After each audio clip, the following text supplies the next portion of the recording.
NEET exam clear చేయాలని pressure పెట్టడంతో సొంత కొడుకే తండ్రిని చంపిండు. లక్నోకి చెందిన మన్వేందర్ ప్రతాప్ సింగ్ 4 పాథాలజీ ల్యాబ్స్ కి 3 వైన్ షాప్స్ కి ఓనర్. సడన్ గా 28 ఫిబ్రవరి నుంచి కనిపిస్తలేడు. సొంత కొడుకు తన తండ్రిని చంపాడని చెప్పి ఇన్వెస్టిగేషన్ లో తేలింది. ఎందుకు చేశావని పోలీస్ వాళ్ళు అడిగితే మన్వేందర్ ప్రతాప్ తన కొడుకు అక్షర్ ప్రతాప్ ని ప్రెజర్ చేస్తున్నానంట. నీట్ ఎగ్జామ్ పాస్ కావాలి, క్లియర్ చేయాలి అని చెప్పి కొడుకు 2 టైమ్స్ ప్రయత్నించిందంట పాస్ గానికి. 28 ఫిబ్రవరి రోజు వాళ్ళిద్దరికి మాట పెరిగి ఇక్కడే ఉన్న రైఫిల్ తోటి కాల్చి చంపేసిండంట.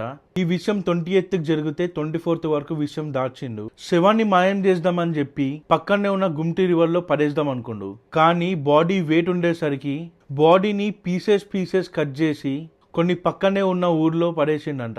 కొన్ని బాడీ పార్ట్స్ ని డ్రమ్ కొని దాంట్లో స్టోర్ చేసిండంట. ఏం సైకోగా తయారవుతున్నారా రోజు రోజుకి లోకం ఇంత ఘోరంగా తయారైతుంది. ఇలాంటి వాళ్ళు ఇంత దారుణంగా తయారు కావడానికి ఏమి కారణం? పేరెంట్స్ పెంచే విధానం బాలేకనా? సినిమాలలో వచ్చే క్రైమ్ సీన్స్ ని చూసి నేర్చుకుంటున్నారా? చుట్టూ ఉండే మనుషుల వలన? పేరెంట్స్ పనులో బిజినెస్లలో బిజీ అయిపోయి పిల్లల్ని పట్టించుకోనందుక? అసలు తప్పెక్కడ జరుగుతుంది? అసలు మీరేమనుకుంటున్నారో కింద కామెంట్లో చెప్పండి. రానున్న రోజుల్లో ఇలాంటివి ఇంకెన్ని చూడాలని చెప్పి భయం అవుతుంది.